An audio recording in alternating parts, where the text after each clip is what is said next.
Hi dear Aquariuses, welcome to my YouTube channel, and in this video I'm going to talk about the transits for the month of December.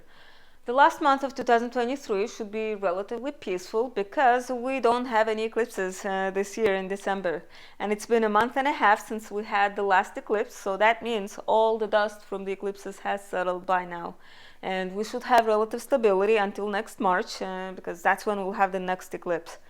But December still has its own challenge, and that challenge is Mercury retrograde. Mercury retrogrades are infamous for causing delays, miscommunication, misunderstandings, forgetting things, getting lost, apps malfunctioning, computers malfunctioning. So all sorts of frustrations. And also, Aquarius, if you are thinking of traveling in December, keep in mind that there might be more delays than usual, so try to plan accordingly. Give yourself some flexibility, okay?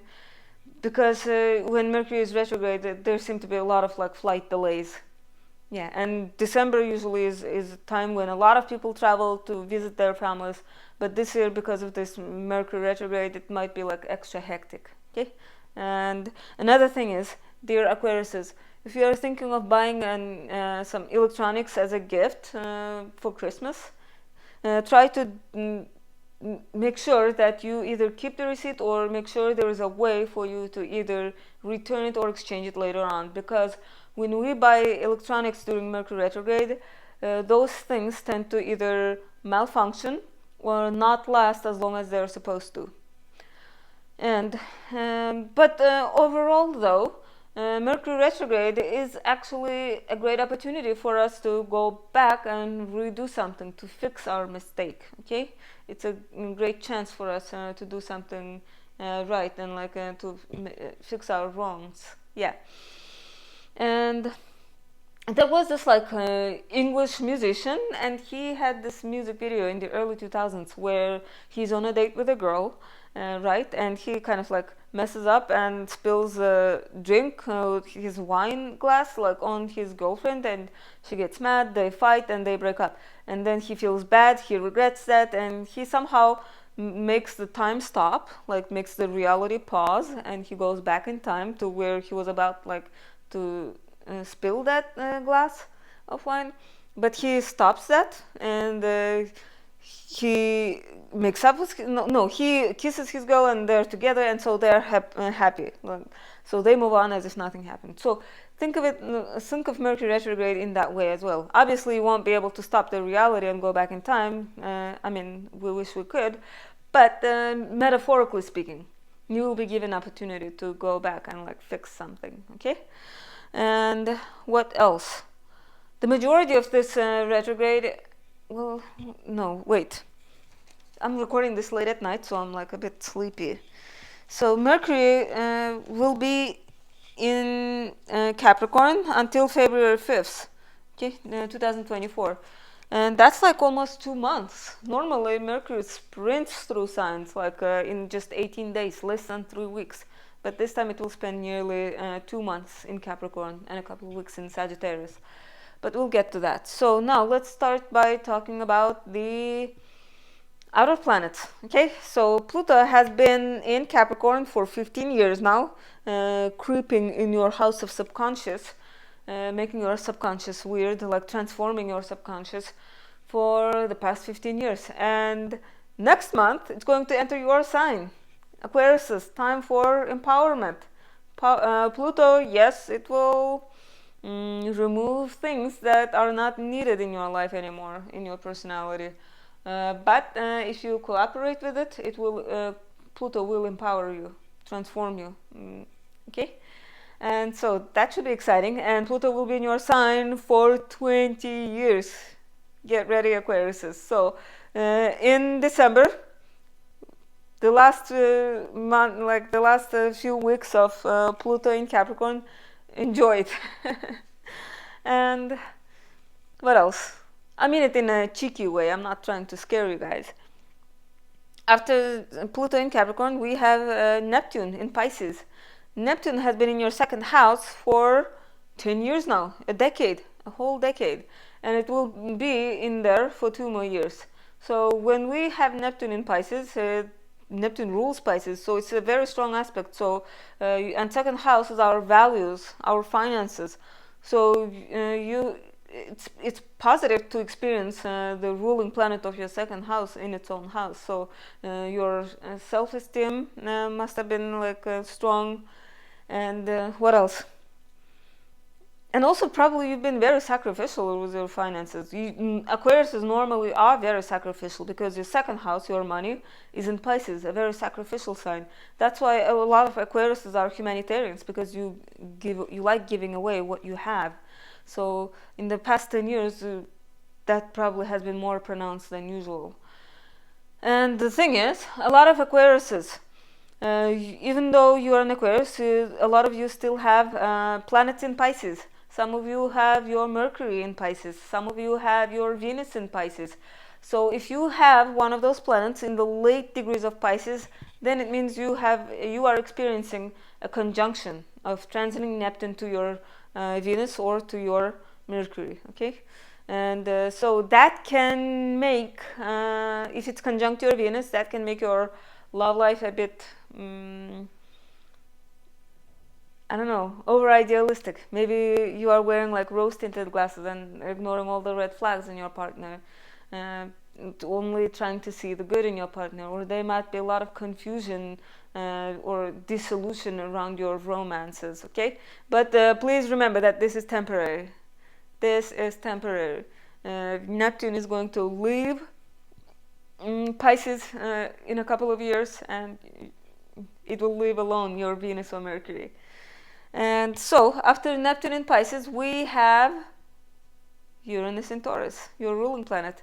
So Uranus, this futuristic planet, has been in your fourth house for 5 years now, since early 2019. So again, as I said, futuristic planet probably brought modernization into your house, the place, because the fourth house is the place we live at. The fourth house represents our mothers, so your mother is probably going through a very unique and original time in her life. And also it's a very rebellious energy, so if you share a place with roommates and stuff, you are probably roommates with very original people, like people who think outside the box. And or if you are renting a place, maybe you are living in a very original and unique place, a place you never thought you would live at. Okay. That's the possible manifestation of Uranus in the fourth house. And this year you also have Jupiter in your fourth house. Transiting Jupiter is in Taurus along with Uranus. And so Aquariuses, you guys have had quite a busy fourth house. So you've had Uranus in there for 5 years. You've had eclipses recently in Taurus. Now you have Jupiter in there. I mean, these things are not that bad, but like your home life must have been like super busy, okay, in the last couple of years. But remember, Jupiter is a planet of expansion. So it's probably expanding the place you live at. If you rented an apartment this year after May, it's probably a place that is much bigger than your previous place, or like a better place in quality. That's Jupiter, okay? And so after, what was I talking about? Uranus and Taurus. So after that, after Uranus, we have Saturn. Saturn is currently in Pisces along with Neptune. But the thing is, Neptune is in the late degrees of Pisces, while Saturn is in the early degrees of Pisces. And so again, if you have planets in the early degrees of Pisces, like Venus or Mercury, then you are experiencing a visitation from Daddy Saturn. So when transiting Saturn is conjunct your Venus, it kind of like tightens your finances. Venus is all things that we love and bring us comfort. And now imagine the ring of Saturn like squeezing it in, and you feel like this, like you feel like you have to save, be economical, be frugal, and like you cannot allow yourself to buy things that you want to buy, and so it can feel frustrating. And by the way, this is not about all Aquariuses. I'm just saying this for those who have Venus in the early degrees of Pisces, because Saturn is in there. So generally, for all Aquariuses, you have Saturn in your second house now. For the past 2.5 years, or like 3 years, you had Saturn in your sign. So those years must have been like very serious, when like very responsible times for you. When you must have matured a lot in the past 3 years. But now Saturn is going to enter your second house, the house of income, the house of self-worth. So Saturn is going to test you in there. Like you might feel like you have to work extra hard to make enough. Or like you feel like your self-worth is shrinking. Like Saturn tends to do that, so be careful, be mindful of that the next 2 years, okay? Keep in mind that if you work and cooperate with Saturn, Saturn will reward you. So by the end of this transit, you might emerge like with an even stronger sense of self-worth, okay? And or much better off financially than at the beginning of this transit. So even if you are feeling like financial, like I don't know, like slight limitations, discomfort, like yeah, let's say financial discomfort, yeah, don't worry, this is temporary. Work hard with Saturn. If you cooperate with Saturn, Saturn rewards. And so after Saturn, now in this part of the video, I'm going to talk about the transits, okay, of the inner planets. On December 1st, we have Mercury entering Capricorn until February 5th. I've talked about that. I've talked about the Mercury Retrograde. And so, when Mercury enters Capricorn, that is your 12th house, your house of subconscious. And so it might become easier to talk about these things, your deepest self, okay? Because Mercury is expression, words. So it might become easier to choose the right words to express those deepest thoughts and stuff. And what else? Eventually, like Mercury, when it's retrograde, it's going to slip back into your 11th house, into Sagittarius. So it's going to go from like subconscious thoughts, dreams, imagination, into your house of networks, like-minded people, your friends, okay? Your wishes and hopes. So the thoughts will shift from subconscious into hopes and wishes and friendships. And next, on December 3rd, we have Venus in Libra making a square to Pluto in Capricorn. Now, this one is a tense aspect. Keep in mind that this aspect will be active for 3 days only. This is not a long-term aspect. So Venus rules finances, and Pluto is also very much a financial planet. And so when these two make a square like this, think of like energies traveling in different directions and they clash. So that's square aspect. And so we can expect like struggles and power struggles around finances, because Pluto is power and Venus is finances. And so power struggles around finances, financial frustrations, or another possible interpretation is Venus is love, right? And Pluto is this intense energy, so it's like volcano erupting in like relationships. But again, don't worry, this is not the kind of aspect that's going to end your relationship. No, this is just a very temporary thing. Like it's good to like good for releasing the pent-up frustrations. And what else? So after this, one day after this aspect, Venus is going to enter Scorpio until December 29th, 2023. So most of December, Venus is going to be in your 10th house. That's the most public house in your chart. That house represents your career, your social status, your life purpose. Okay, and when you have this Venus, the planet of charm, so your social status will get a boost of charm. The higher ups will look at you more favorably. Like yeah, like so if you need to ask your bosses about the raise or something, I would say like December can be good for that, like potentially, because Venus will be giving that dose of charm to your social status, to your work. And what else? December 5th, we have the last quarter moon in Virgo. So this means from December 5th until like December 10th is a great time to rest, recharge your batteries. Don't overexert yourself. Don't waste energy trying to start anything new, because the moon will become smaller and smaller day by day until it disappears before the new moon. So it's not a good time to start anything new. And December generally is not a good time this year to start anything because Mercury is retrograde. Yeah. But generally, I would say you can start expecting news, announcements, decisions starting from December 10th, okay? December 9th, 10th, because we have a new moon on December 12th. This new moon will be in Sagittarius. Yeah, like it will be in Sagittarius on the 20th degree. And Aquarius, this is your 11th house. So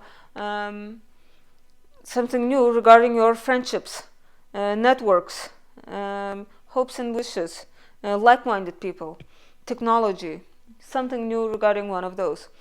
Maybe something new happening in your friend's life. Maybe they are getting married or something and you have to attend a wedding around this new moon. That's like one of the possible examples.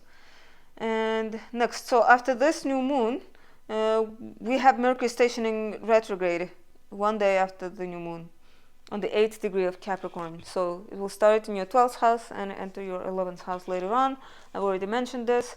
And then on December 23rd, Mercury is going to re-enter Sagittarius, your 11th house. Again, I've already mentioned that.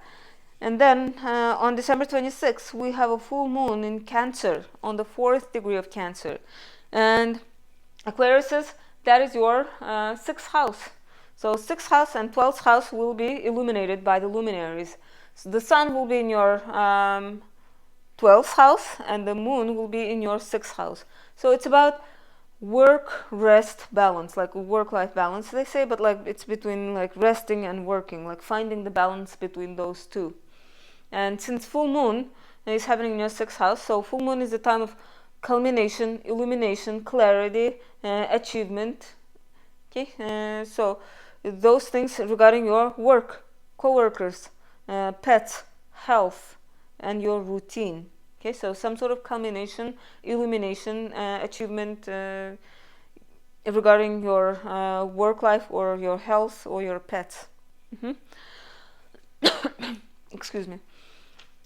Like, what else? And normally, full moons are very emotional times. So we will start feeling this emotional mood starting from December 22nd. 4 days before and after the full moon. So we're gonna end this year in a very emotional way. Be prepared.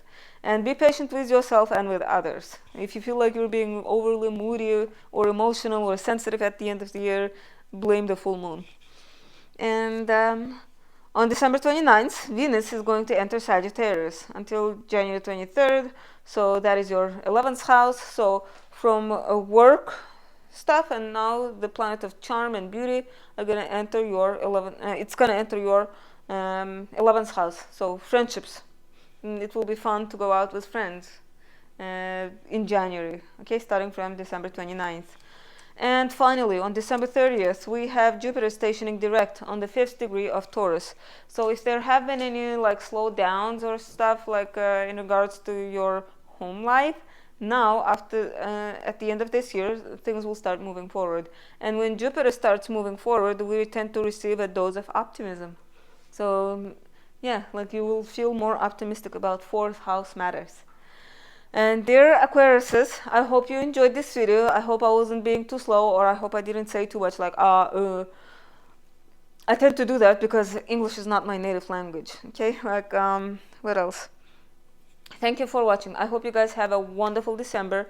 Merry Christmas and Happy New Year to my subscribers and the viewers. And I will see you guys in January. Thank you for watching.